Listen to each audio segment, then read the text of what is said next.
Limang individual ang matagumpay na nasagip ng mga otoridad sa kasagsagan ng pananalasa ng Super Typhoon Uwan sa Sorsogon nitong linggo. Unang nasagip ng mga tauhan ng Coast Guard Sorsogon at Sorsogon Provincial Disaster Risk Reduction and Management Office ang 4 na individual na natrap sa kanilang barracks sa pinagtatrabahuhang construction site sa Barangay Kabidaan, Sorsogon City, alas 3:30 ng madaling araw. Kinilala ang mga na-rescue na sina alias Jason, 39 anyos, residente ng Sumalot sa Bayan ng Kasiguran, alias John Rick, 36 anyos, residente ng Buhatan, alias Merly, 47 anyos, residente ng Castilla, at alias Elnivi, 46 anyos, residente ng Ginubatan Albay. Maswerte naman na walang nasugatan sa mga ito. Sa sobrang lakas po ng hangin at ulan, so natakot na sila, kaya tumawag na po sila sa atin ng tulong para po ma-rescue po sila. Immediately po nag-proceed po tayo sa nasabi pong lugar, kasama po yung personnel po ng SPDRRMO.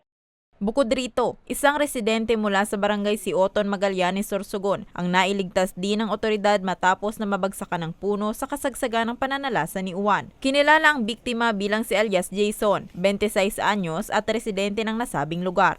Ang nasabi pong individual ay successful pong na-rescue at nadala po sa Magallanes Medical Hospital para po sa kaagarang medical treatment po. Kasi po ito pong individual is nahihirapan na pong huminga that time po.